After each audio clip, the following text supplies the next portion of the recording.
Assalamualaikum warahmatullahi wabarakatuh. Innal hamdalillah nahmaduhu wa nasta'inuhu wa nastaghfiruh wa na'udzu billahi min syururi anfusina wa min sayyiati a'malina. May yahdihillahu fala mudhillalah wa may yudlil fala hadiyalah. Asyhadu an la ilaha illallah wa asyhadu anna Muhammadan abduhu wa rasuluh la nabiyya ba'dah. Allahumma salli wa sallim ala nabiyyina Muhammad sallallahu alaihi wasallam wa ala alihi wa sahbihi wa man sara ala najhi ila yaumiddin, amma ba'd. Ayo ikhwah, kita lanjutkan kajian tafsir surat ke-7 Al-A'raf ayat 150. A'udzu billahi minasy syaithanir rajim. Bismillahirrahmanirrahim. Walamma raja'a Musa ila qaumihi ghadbana asifa qala bi'sa ma khalaftumuni min ba'di a'ajiltum amra rabbikum wa alqal alwaha wa akhadha bi ra'si akhihi yajurruhu ilayhi qala ibna umma innal qauma stad'afuni wa kadu yaqtulunani fala tushmit biyal a'da'a wa la taj'alni ma'al qaumiz zalimin. Walamma, dan ketika roja'a, rujuk Nabi Musa, rujuk itu kembali, pulang kepada kaumnya, ghadbana asifan, dengan marah. Ya, kata di sini asifan itu artinya syadidul ghadab, yang sangat, dengan marah yang sangat. Qala, dia berkata, bi'sama, alangkah buruknya, khalaftumuni, kalian menggantikan aku, mim ba'di, setelah kepergianku. A'ajiltu amra rabbikum, apakah kalian bersegera mendahului perintah Tuhan kalian?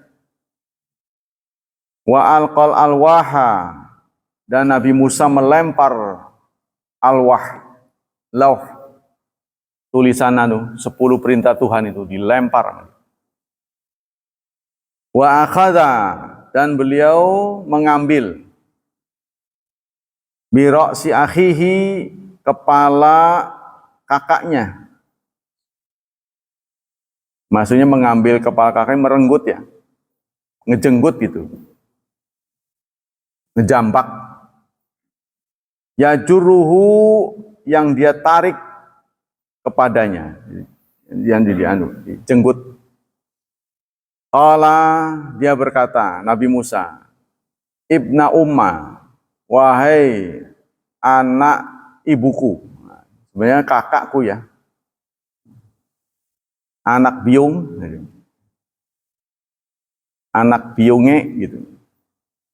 Innal qauma, sesungguhnya kaum, yang berkata ini bukan Nabi Musa, Nabi Harun. Ya, setelah dijambak, wahai anak ibuku, innal qauma, sesungguhnya kaum, maksudnya masyarakat mereka, istad'afuni, telah menganggap lemah kepadaku.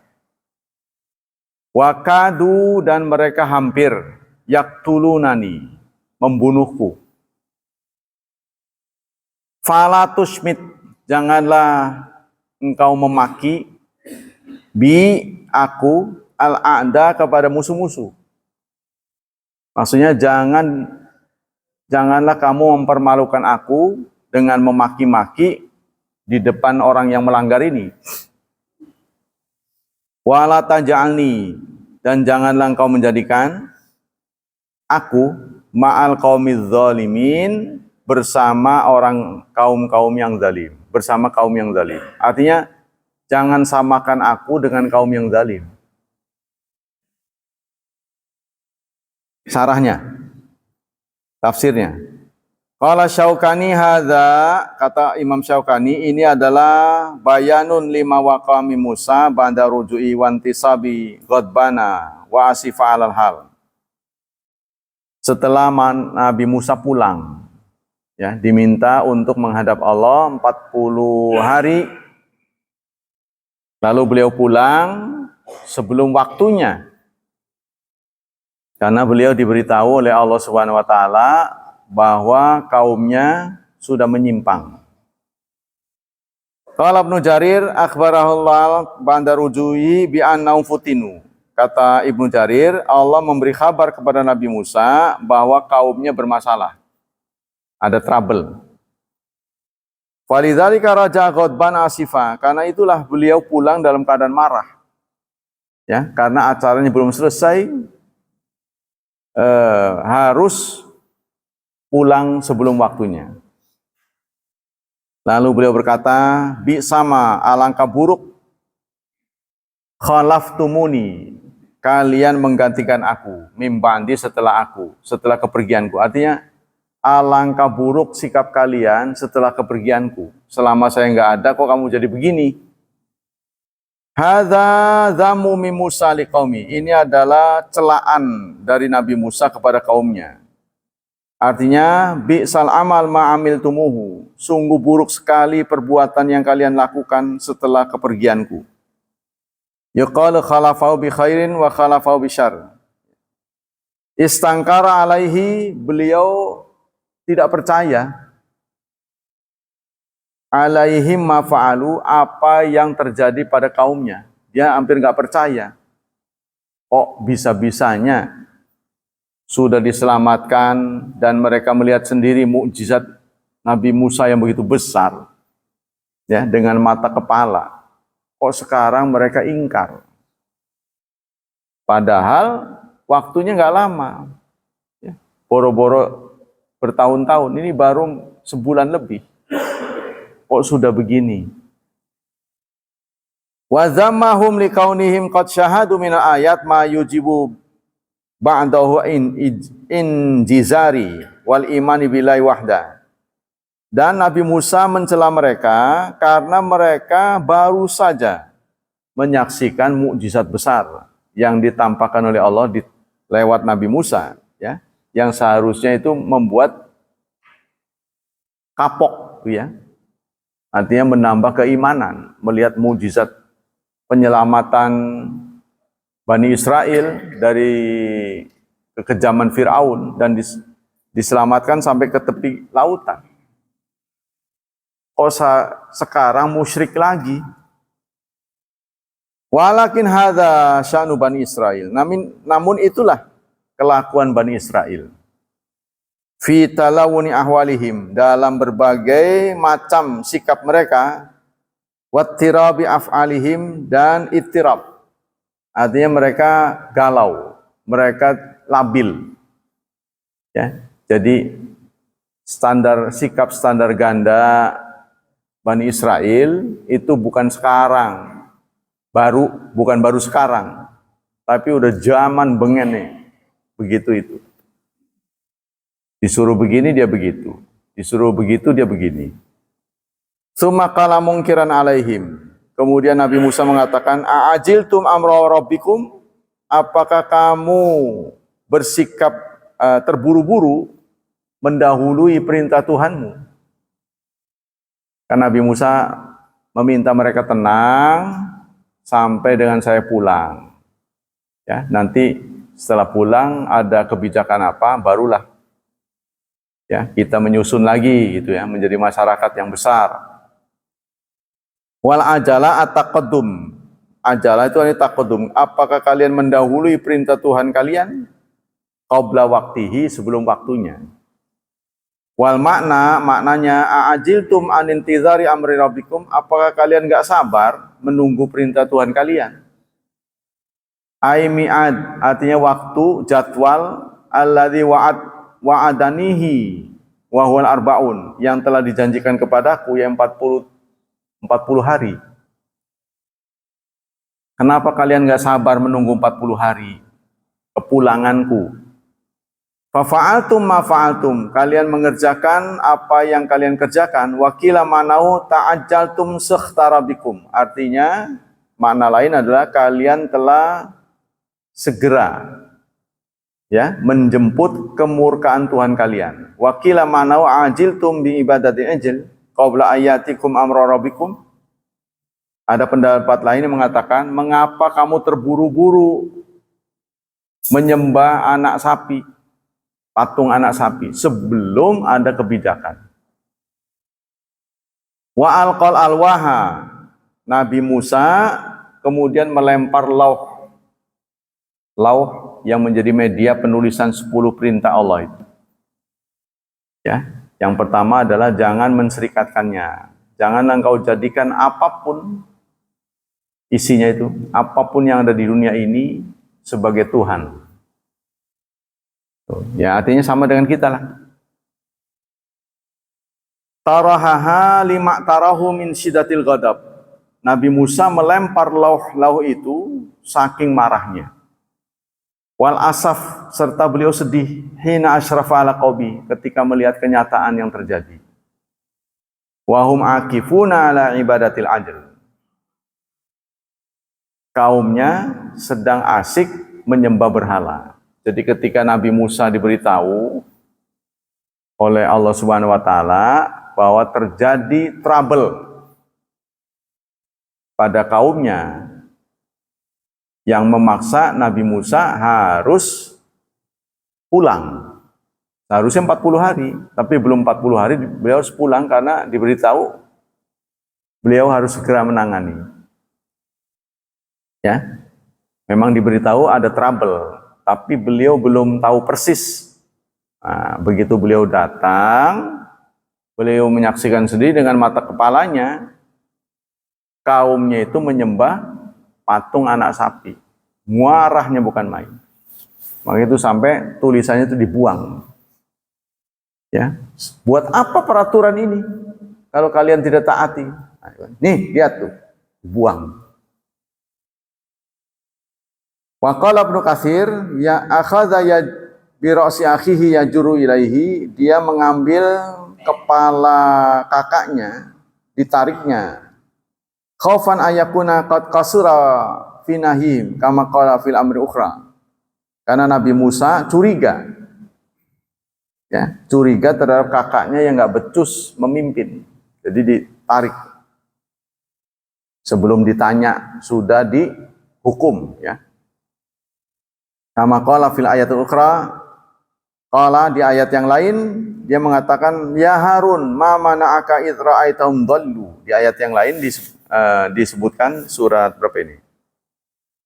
Surat Toha, surat 20 ayat 92 sampai dengan 94. Nabi Musa menegur Nabi Harun. Wahai Harun, apa yang mencegah kamu bertindak? Kenapa kamu diam saja? Id ra'aitahum dhallu, saat kamu melihat mereka sesat. Kok diam saja? Ala tattabi'an afa asaita amri, kamu tidak mau ikut perintahku. Kamu maksiat, ya. Artinya kamu durhaka, tidak patuh. Dan Nabi Harun menjawab, yabna umma, wahai anak ibuku, la ta'khudz bilihati, jangan kau tarik jenggotku. Wala biroksi, jangan pula kepalaku. Jadi yang ditarik itu dua kayaknya, rambut di atas dan rambut di bawah wajah, ya, ditarik. Ini khasyitu, aku khawatir, antakula, engkau menjudge, farraqta baina Bani Israel, kamu sudah membuat Bani Israel terpecah. Walam tarqub qauli, sebelum engkau mendengar ucapanku. Kata Nabi Harun kepada adiknya, wahai Nabi Musa, ya, wahai anak ibuku. Ya, ini memelas ya, mengingatkan hubungan beliau dengan Nabi Musa.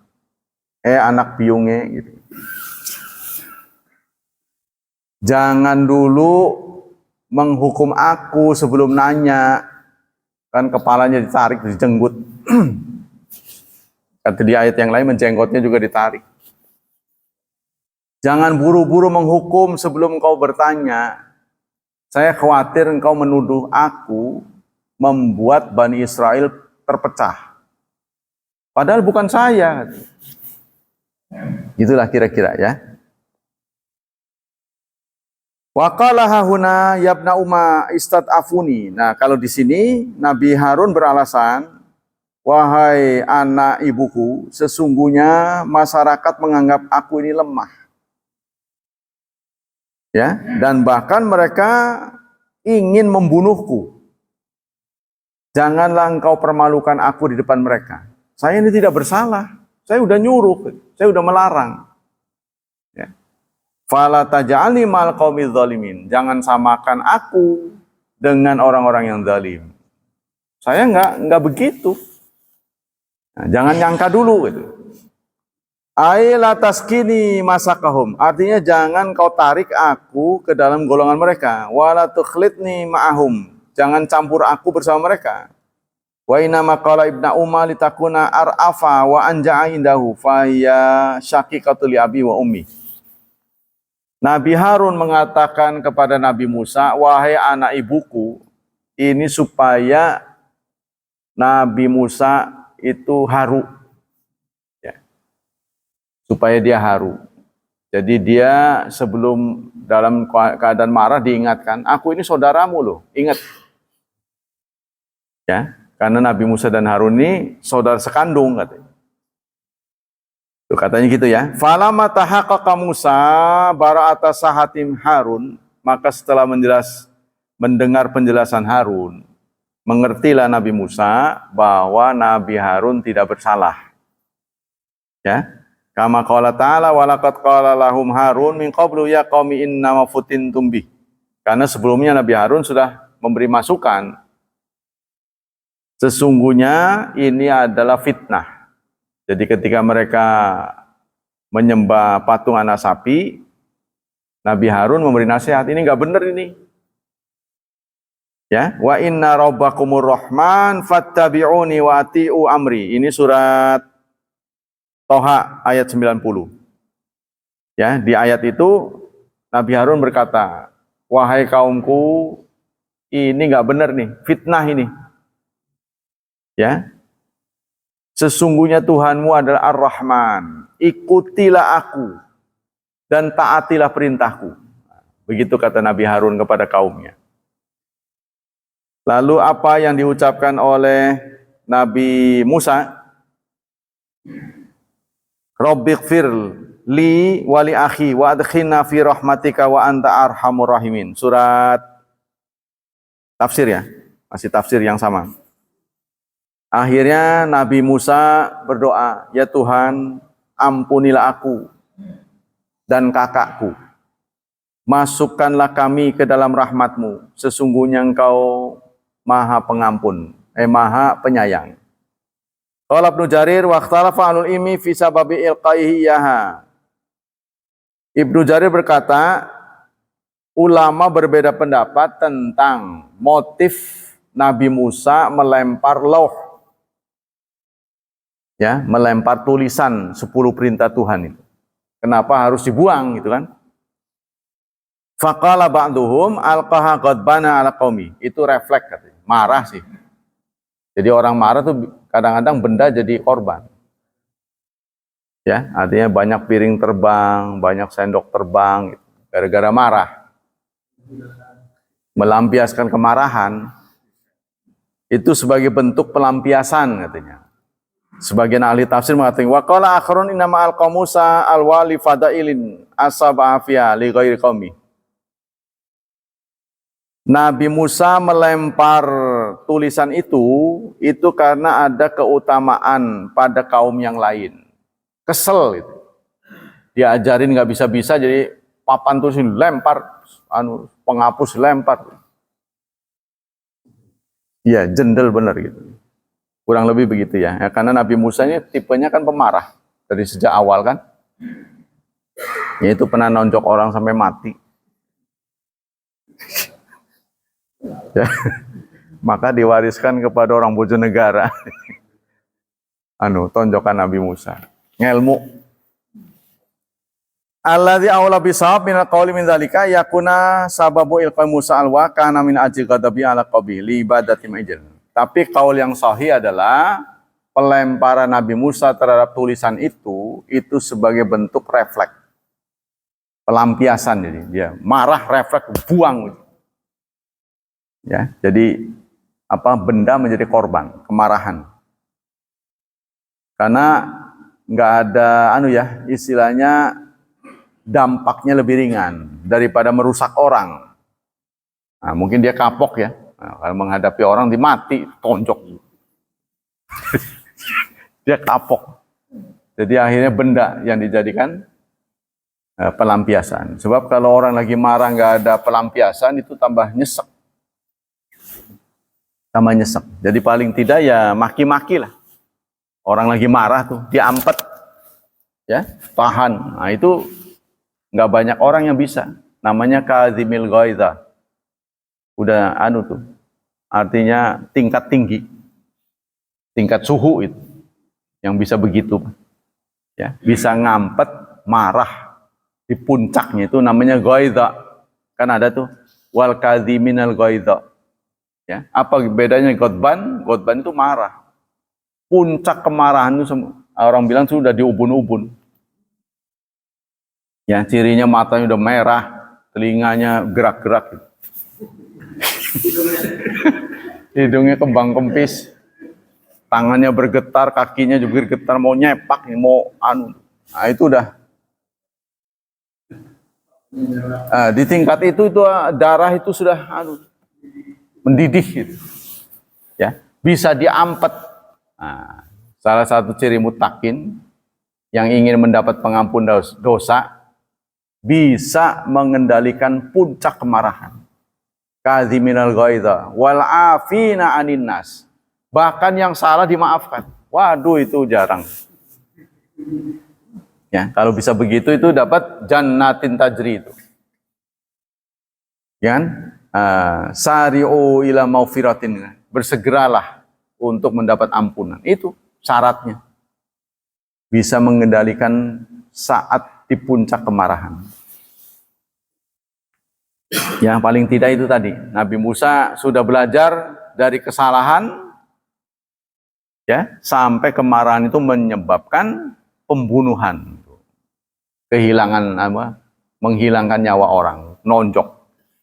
Nah, dia belajar dari itu, maka sekarang tidak lagi kepada orang, kepada benda. Jadi sasaran kemarahannya, pecahlah si alwahnya. Nanti bekasnya itu akan menjadi tanda di kemudian hari Nabi siapa gitu. Ya, tahmiluhu alul Harun wa alu Musa, nanti ada tuh di ayat yang lain. Tanda kenabian Jalut tapi ya. Tanda Jalut, Talut dan Jalut tuh. Nanti apa tandanya bahwa kamu adalah raja terpilih? Nah, dia mendapatkan potongan lauh yang pecah itu. Nih tandanya. Sisa-sisanya. Ada nanti di ayat yang lain apa sudah lewat? Sudah lewat ya. Surat Al-Baqarah. Baqiyatu min ali Musa wa ali Harun tahmiluhul malaikah, yang dibawa oleh malaikat. Karena sudah tidak ada nabi. Jadi tanda bahwa kamu adalah raja terpilih mana? Nah, ini. Nah, malaikat memberi sisa-sisa mukjizat Nabi Musa. Kan semua mukjizat itu hilang ya. Semua mukjizat yang dibawa oleh nabi-nabi sebelum Nabi Muhammad hilang dengan kepulangan mereka. Nabi Musa punya tongkat, kemana tongkatnya hilang. Yang fisik yang ditinggalkan oleh Nabi kita itu ada cincin. Cincin itu sempat terpakai di zaman Abu Bakar, zaman Umar, ketika di zaman Utsman jatuh ke sumur. Cincin Nabi Muhammad itu sempat dicari, beberapa orang disuruh menggeledah sumur itu, nggak pernah ketemu sampai sekarang. Nah, yang tersisa oleh Rasulullah disebutkan taraktu fikum amrain. Aku tinggalkan dua. Ini benar ya. Sebab kalau cincin masih ada berarti nggak sesuai. Aku tinggalkan dua kok masih ada tiga. Gitu. Sudah tidak ada, habis. Nah ini masih ada. Nah itu cuma katanya rambut. Rambut dibawa oleh siapa tuh? Opik ya? Dari mana gitu? Pernah dipertontonkan di Istiqlal ya. Ini rambutnya Nabi Muhammad. Apa ya asli apa enggak wallahu alam. Kita lanjutkan. Jadi saat begitu marah qala Ibnu Atiyah ba'da hikayat qaul tsani wa hadza qaulu radiin la yambagi ayyusafa Musa bihi wal awal huwa sahih. Jadi maksudnya pendapat ini ingin menggiring opini bahwa pengrusakan itu bukan asli dari sifat Nabi gitu. Ini kan alwah itunya, artinya lauh nggak bersalah. Kenapa menjadi pelampiasan? Apakah layak itu dilakukan oleh seorang Nabi? Kurang lebih begitu tuh. Maka ulama mengatakan untuk membersihkan sikap Nabi dari kekotoran itu, maka mereka mengatakan bentuk refleks. Karena marah, bukan sengaja nggak sadar gitu. Wa qala Ibnu Katsir tsumma dzahara siyaq anna ulama al-qaul al-ghadban al-qami wa hadza qaulu jumhur ulama. Itulah pendapat jumhur ulama. Wa rawa Ibnu Abjarir an Qatadah fi hadza qaulan ghariban la yasi isnadu ila hikayat Qatadah. Ini tidak sah ya kalau ada yang mengatakan bahwa memang Nabi Musa sengaja merusaknya. Karena pengerusakan bukan sifat seorang nabi. Kan innallaha la yuhibbul fasad. Allah tidak menyukai pengerusakan, ya. Kenapa itu lauh tidak bersalah dirusak? Wa ghair mina ulama wa huwa jadirun birad wa kana talaqahu Qatadah an ba'di ahli kitab. Sepertinya Qatadah yang mengatakan bahwa memang Nabi Musa menyengaja, kayaknya dikutip dari ahlul kitab. Maksudnya dari orang-orang Nasrani. Ya. Orang-orang Nasrani itu kan kadang-kadang mencederai nabinya. Ya, contohnya Nabi Lut dianggapnya berzina. Setelah dihancurkan penduduknya, nggak ada orang, nggak ada perempuan kecuali putrinya. Maka demi melangsungkan keturunan, dia zinai katanya. Ini kan nggak masuk akal. Supaya keturunannya ada lagi gitu. Ini kan nggak masuk akal gitu. Ya penghinaan. Ya seperti itulah. Yesus, menurut mereka kan, lahir di kandang kambing. Itu versi mereka begitu. Anda tahu coba samperinnya kandang kambing itu bagaimana tuh rasanya. Baunya bukan main kan. Nah kalau menurut versi kita, Nabi Isa tidak lahir di kandang kambing, tapi di bawah pohon korma. Di hutan, karena dia kan dipermalukan, diusir. Jadi dia ke hutan, masuk ke perkebunan korma. Nah disitulah. Wahuzi ilaika tusakit alaika rutoban dania. Dengan kata-kata rutob. Rutob itu kan korma basah ya, korma yang masih fresh. Ini membatalkan pendapat orang Nasrani yang mengatakan Nabi Isa lahir 25 Desember. Karena 25 Desember itu bukan musim kurma. Dibatalkan itu. Dari situ ketahuan nih orang Islam. Kita tahu 25 Desember itu ngarang. Nah, begitu dicari-cari selidiki benar. Bukan 25 Desember. Karena 20 Desember kan dianggap tuh bersalju, dingin tuh. Itu kan? Nah, bukan, itu ternyata adanya di sana. Karena di tempat Nabi Isa lahir tuh nggak pernah ada salju. Nah, ternyata Jerman. Jadi Sinterklaas segala itu karangan-karangan Raja Jerman. Nah, terkuaklah kebohongan demi kebohongan mereka. Tapi mereka mengatakan, oh, Nabi Isa itu berbeda dengan Yesus, beda orang. Katanya gitu. Hal itu sampean kan Nabi Isa, oh kita Yesus. Bukan Isa. Waduh, ya udahlah. Susah. Makanya sekarang diganti. Kalau dulu kan wafatnya Isa Al-Masih. Ya kan? Kalau dulu tuh wafatnya. Kan sekarang diganti kata-katanya. Wafat Yesus Kristus. Nama itunya tuh di kalendernya. Ya biarlah mau mereka begitu. Hadis-hadis berkaitan dengan ini, dengan kisah ini. An Ibnu Abbas qala Rasulullah sallallahu alaihi wasallam laisal khabar kal muayyana. Kabar ya, levelnya tidak seperti muayyana. Muayyana itu ngelihat dengan mata kepala. Ya, kalau urut-urutannya yakin itu tahapannya ada 3. Ilmul yakin, ainul yakin, hakul yakin. Contoh, bagaimana sikap kita terhadap keberadaan Ka'bah?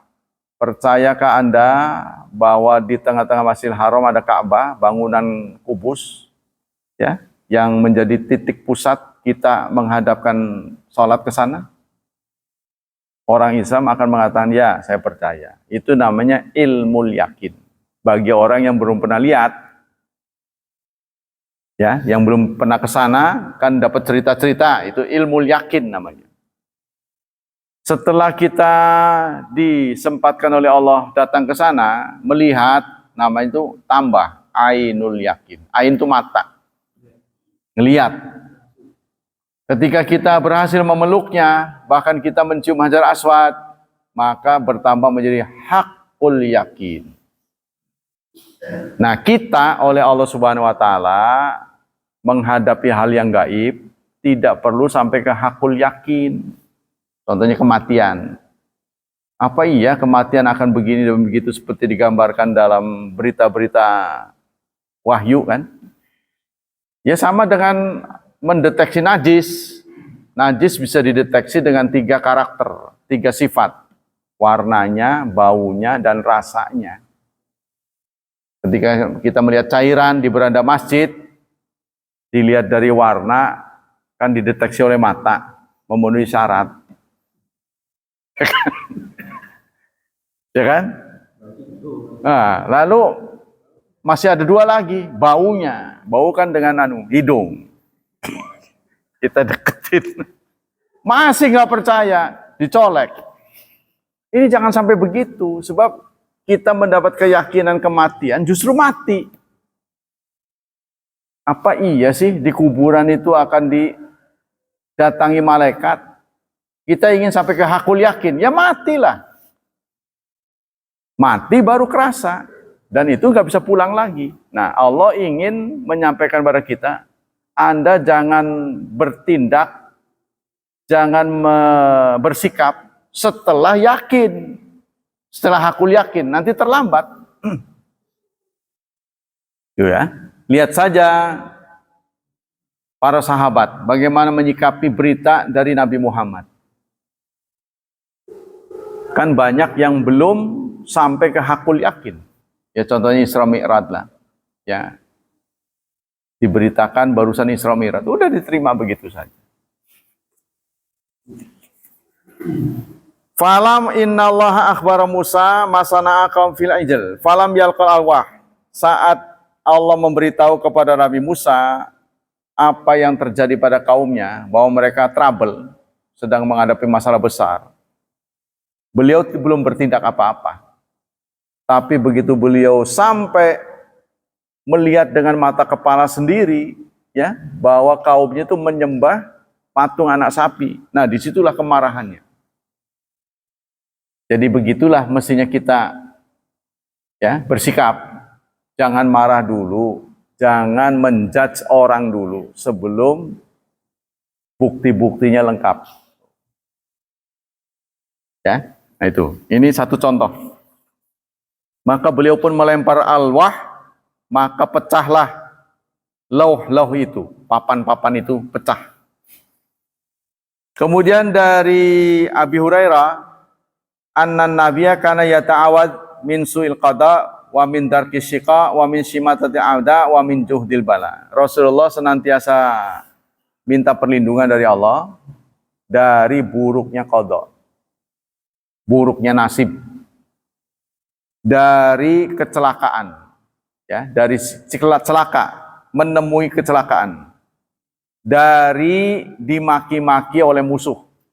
Udah kalah, dimaki-maki, maksudnya dipermalukan. Jangan sampai dipermalukan oleh musuh. Udah kalah, mereka tertawa-tawa di depan kita. Itu kan tambah sakit. Yang keempat, min juhdil bala, dari musibah yang merajalela. Nah, ini 4 dimintakan oleh Rasulullah, ya. Jadi kata Hafidz Naqlan Nawawi fil hadis dilalatun listibabil isyada min hadin asyamat qura. Kata Al-Hafidz, hadis ini memberi inspirasi pada kita agar kita berlindung dari 4 hal. 1, buruknya nasib, su'il qada. Yang kedua, dari mengalami kecelakaan. Ya, jangan sampai celaka. Yang ketiga, dipermalukan oleh musuh. Yang keempat, dari musibah yang berkepanjangan. Musibah yang luas ya, seperti COVID lah. Sampai menelan waktu 3 tahun ya, COVID ya. Sampai 3 tahun, 2019 namanya apa? 2009 ya, 19 sampai 3 tahun lah, 2022. Dan ini masih berdampak sampai sekarang, ya kan? Ekonomi runtuh. Ekonomi runtuh, ya kita berdoa sajalah supaya negeri ini jangan sampai goncang. Karena sekarang kan lagi rame-ramenya manuver. Kita lanjut. Tentang sunnah. Babu majafi qauli muadzin fi salati subhi as-salatu khairum minan naum. Bab tentang ucapan muadzin spesial pada salat subuh ada tambahan as-salatu khairum minan naum. Dari Abi Mahdura diriwayatkan dari Abi Mahdura, kuntu uadzin li Rasulillah. Saya suatu saat menjadi muadzin Rasulullah. Wa kuntu aqulu fi adzan fajr. Saya menambah, mengucapkan dalam adzan fajar, hayya 'alas shalah, hayya 'alal falah, as-salatu khairum minan naum, as-salatu khairum minan naum. Allahu akbar, la ilaha illallah. Ya, itu katanya gitu. Jadi menurut tinjauan para ahli, kenapa hanya subuh saja yang ditambah as-salatu khairum minan naum? Ya, arti as-salatu khairum minan naum kan salat lebih baik daripada tidur. Kan itu bukan hanya subuh saja. Ya kan? Contohnya wayahnya zuhur malah tidur. Kan bagusnya as-salatu khairum minan naum. Waktu asar tinggal 5 menit malah tidur. Kan bagusnya salat. Artinya berlaku ke semua salat, tapi mengapa itu hanya dicantumkan di subuh saja? Karena pada waktu subuh, akal dan wahyu bertentangan. Akal dan wahyu berbentrok. Kata akal, enak tidur sekarang ini. Supaya berangkat kerja, fokus, itu kan. Kita harus istirahat yang cukup. Ya kan? Tapi wahyu memberitahu kita, tidak benar itu. Yang bagus adalah sholat. Karena itu tempat atau waktu yang sangat berharga. Ya, sholat sunnahnya saja khairun minad dunya wa ma fiha, apalagi wajibnya. Lagi sunnahnya saja lebih baik daripada dunia dan seisinya. Bayangin itu. Nah, maka Allah sampaikan itu. As-salatu khairum minan naum. Ya, jadi Allah seakan-akan intervensi. Sebab mengandalkan akal nggak nyampe. Akal tidak sampai ke situ. Maka Allah intervensi. Biasanya Allah intervensi itu ketika Allah tahu akal nggak bisa. Contohnya babi. Ya, orang katuk orang sini. Babi haram itu ditetapkan Allah tanpa sebab, tanpa ilat, tanpa alasan. Kenapa haramnya nggak ada? Karena kalau dijelaskan kamu itu nggak ngerti. Contohnya, oh mengandung ini, mengandung waktu itu. Kalau sekarang mengerti, ya kan? Waktu itu apa itu? Mereka bingung nanti. Sama dengan Isra Mi'raj, sudah dipaksa begitu aja beriman. Jangankan dulu, sekarang aja nggak ngerti. Ya kan? Masa jarak yang begitu jauh bisa ditempuh dalam waktu yang pendek? Sekarang aja nggak mengerti. Apalagi dulu, mobil belum ada, tuh, ya kan? Masih mengandalkan binatang. Oh ya bisa gitu, nah itu. Maka Allah paksa, udahlah nggak ngerti kamu, dipaksa. Nah kita kembali sini. Babu manja fi saniyatil adzan wa ifradil iqamah wa anna man adzana fa yuqim. Bab tentang adzan diduakan, qomat disatukan, maksudnya ditunggalkan. Ya, kecuali kata-kata qad qomatis shalah. Jadi adzan itu selalu dua-dua, Allahu akbar satu. Tapi adzan kan dua, Allahu akbar gitu kan. Tapi kalau qomat separoh, maksudnya qomat itu separohnya adzan kata-katanya itu, kecuali kata-kata qad qomatis shalah. Ya kalau qomat kan Allahu akbar. Apa lanjutnya? Hayya asyhadu alla ilaha illallah, asyhadu qad qomatis shalah kan cuma satu, kecuali kata qad qomatis shalah. Ya. Diriwayatkan Anas bin Malik qala umira Bilalun ayashfa'al adzan. Bilal disuruh untuk menjangkepin, ya, menggenapkan adzan dan mengganjilkan iqamah, kecuali kata-kata qad qamatis shalah. Hadis muttafaqun alaih.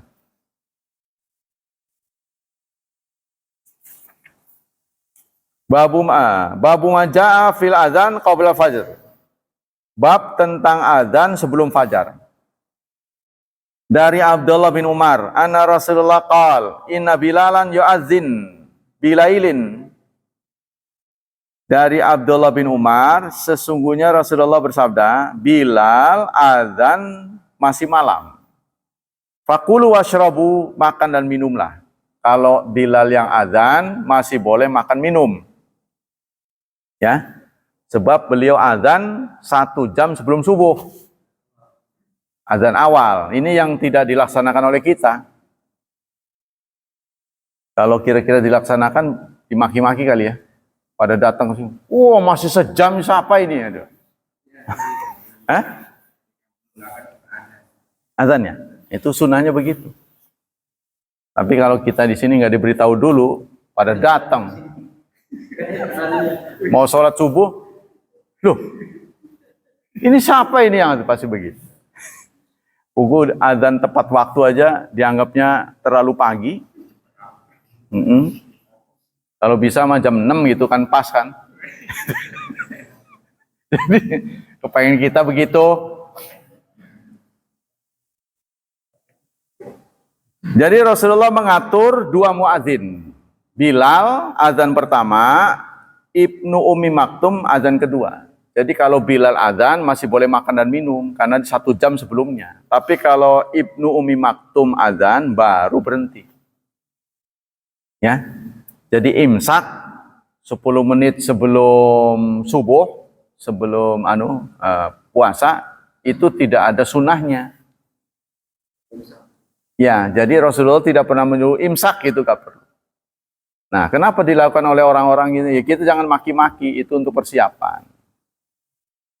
Untuk siap-siap. Ya, supaya lampu kuning lah gitu. Supaya selilit dulu apa gitu. Takutnya pas lagi makan salak seret gitu kan. Wah, Allahu Akbar, aku premen gini. Nah, tapi ada yang mengatakan secara alamiah di zaman dulu, ya kalau sudah azan dia minum. Walaupun sudah azan sebagai tanda waktu subuh, ya dia minum. Kalau memang nyanggrek, menyelesaikan makannya.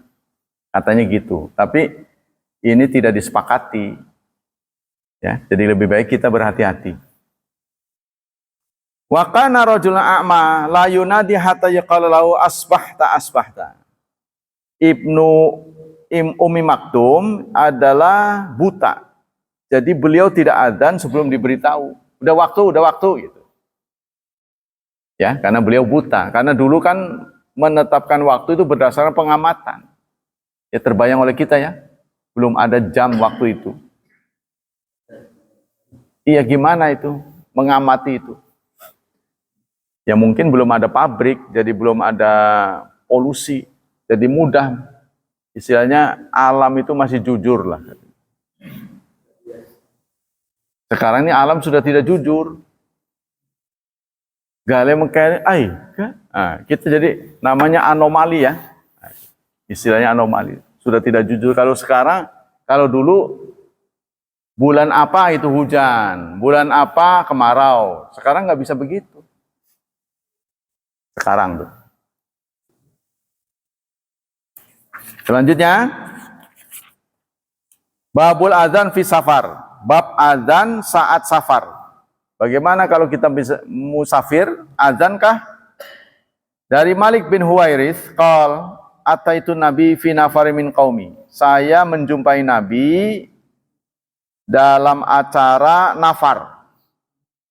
Ya, jadi orang-orang itu mengutus secara berkala kepada Rasulullah. Orang-orang yang jauh itu datang kepada Rasulullah untuk belajar. Untuk latihan kilat, pesantren kilat lah singkatnya. Fa aqamna indau isrina alaila. Maka kami tinggal bersama Rasulullah selama 20 malam. Jadi mereka mengambil paket pelatihan dari Rasulullah 20 malam. Wa kana rahiman rafiqan. Nabi itu menampakkan sosok yang sangat sayang dan dekat. Falamma ra'a sauqana ila ahlina. Lalu suatu saat nanti di hadis yang lain Rasulullah bertanya, kalian semuanya sudah berumah tangga apa masih bujangan? Nah, ada yang hadir mengatakan, kami sudah nikah ya Rasulullah. Maka dipercepat oleh Rasulullah. Dipercepat. Jadi Rasulullah itu orangnya pengertian. Kata penulis hadis ini, timbul rasa kangen pada istri. Rasulullah ngerti. Ya. Rasulullah gelisah kan? Gelisah. Karena ada orang yang nggak bisa nginep. Ya, tipe teman-teman tuh ada yang nggak bisa nginep. Baru nginep berapa hari, kerangkring terus. Halo. Belum selesai yang. Gitu. Belum selesai yang. Gitu. Kagol katanya. Weh cepet sih ya, begitu surung-surung terus. Nah, Rasulullah tahu nih. Maka Rasulullah menyuruh, irji'u, pulanglah kalian. Fakunu fihim, maka wa'alimuhum, kamu hendaklah ada di tengah-tengah masyarakat. Nanti sepulang dari sini, pimpinlah masyarakatmu.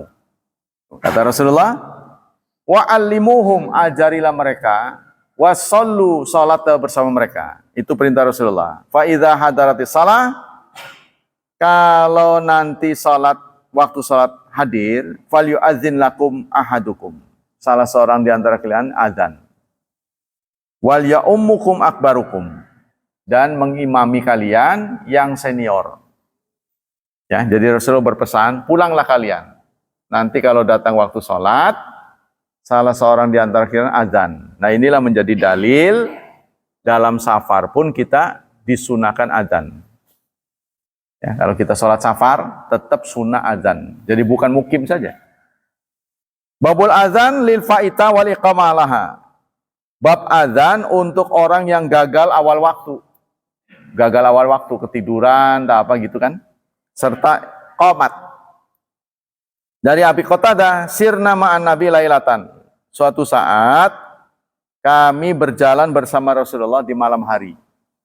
Musafir di malam hari. Faqala ba'dul qaum, "Lau arasta bina ya Rasulullah." Sebagian orang yang dalam rombongan menyilakan Rasulullah, "Ya Rasulullah, tidur bersama kita sih." Nah, kan semua orang kan seneng kan? Kalau Rasul bisa bareng tuh mereka seneng. Tidur di sini ya Rasulullah. Nih ada tempat gitu. Itu kira-kira tuh.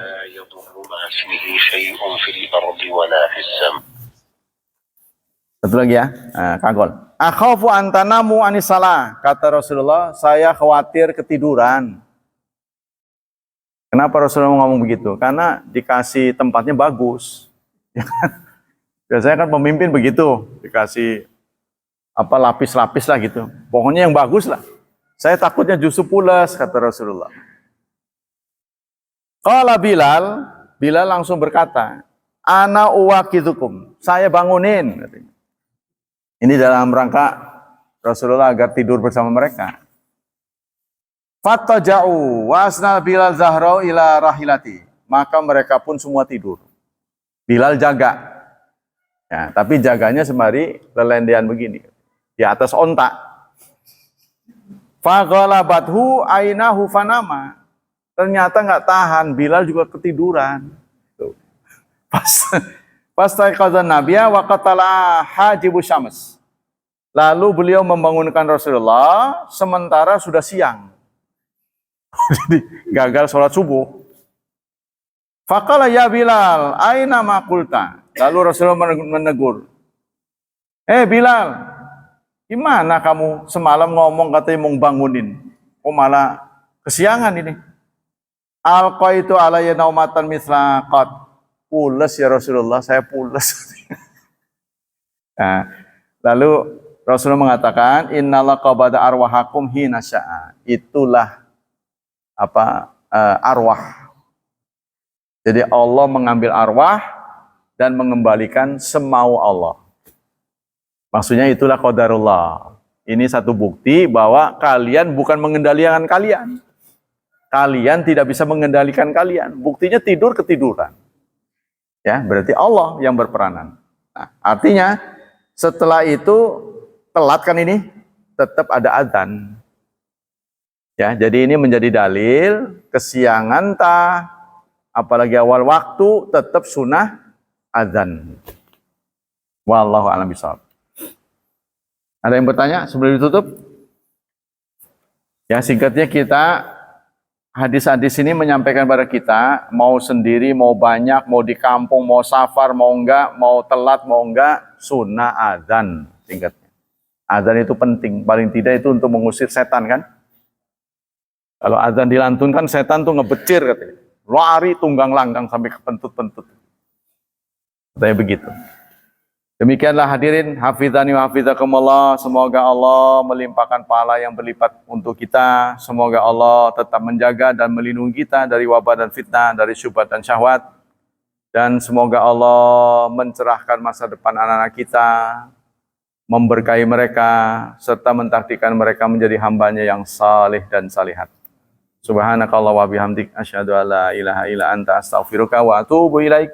Wassalamualaikum warahmatullahi wabarakatuh.